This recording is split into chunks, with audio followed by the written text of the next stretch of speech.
Hello. In this video, I'm going to let you know the support options that Web Technology Services provides for users of the Cascade Content Management System. The most important option is this support site, the Cascade Support website. You can find it at umt.edu/cascade-support. This has pretty much everything you're going to want to know about using the new template in Cascade. I'll give you a quick tour of the site and then you can just explore it when you have time. So the home page, I have a list of frequently visited pages. I would think probably the most important ones are this blocks page and the office hours. These are two really good resources which you'll probably use a lot. And let's just go to the next item, which is the A to Z help topic. So this is just what it says, a list of help topics organized by alphabetically. So this is just a quick way of finding resources and information. Next is learn the basics. This might be your first stop when you're learning Cascade. I have a 90-minute introductory video tutorial to Cascade in the new template. I recommend everybody watch this before they do anything else with the new template, because this will give you your foundation. I'd say 80 to 90% of what you're going to do in the new template will be covered in this video, and it's a great way to get started. Next is kind of sort of the meat of the support website. This has pretty much everything you're going to need to know to build your website. I have a whole section on blocks. Most of them come with a tutorial video attached, so each block has its own section, its own page, and often its own tutorial video. So I really recommend you check that out.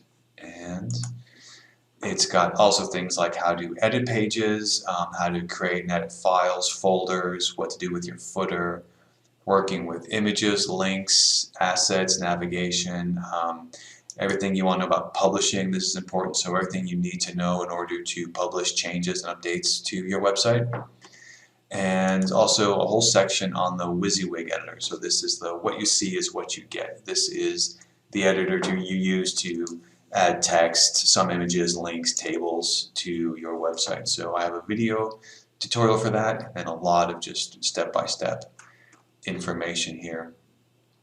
I will start down here, go to FAQ. So these are just, if we hear a question a lot, I try to add it to the frequently asked questions page. So if you have a question, maybe this is a good place to start, because very likely someone else has had the same question, and hopefully we've answered it here for you.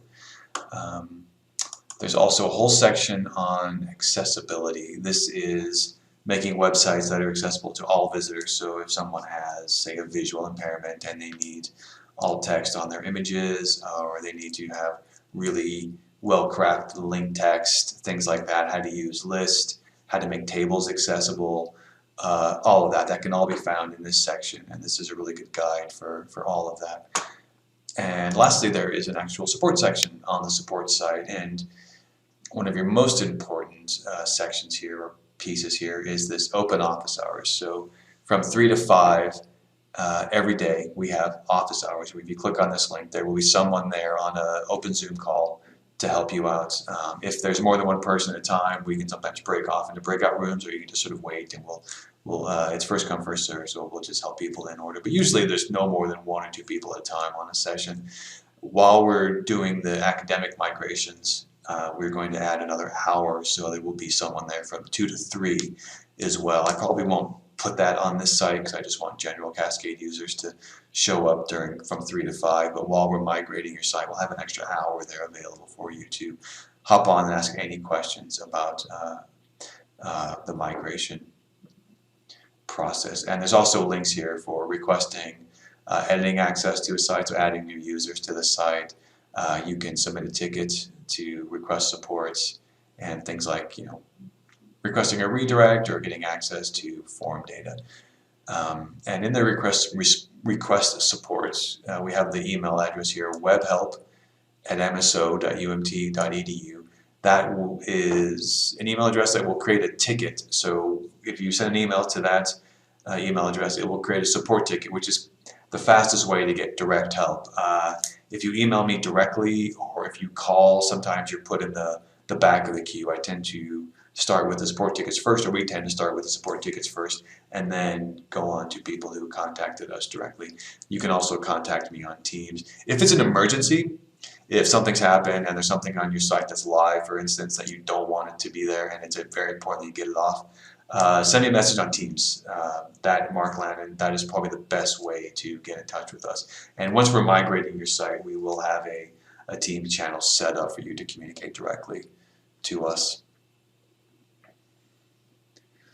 Okay, so that is a very brief tour of the support site and some of your support options. Also, you can call me, so if I haven't mentioned it, my extension is 4361. But submitting a ticket is usually the fastest way to get help. And if it's an emergency, reach out on Microsoft Teams, and that will pop me a notification. And I have a habit of looking at those first. Okay, hope that helps. Thank you very much.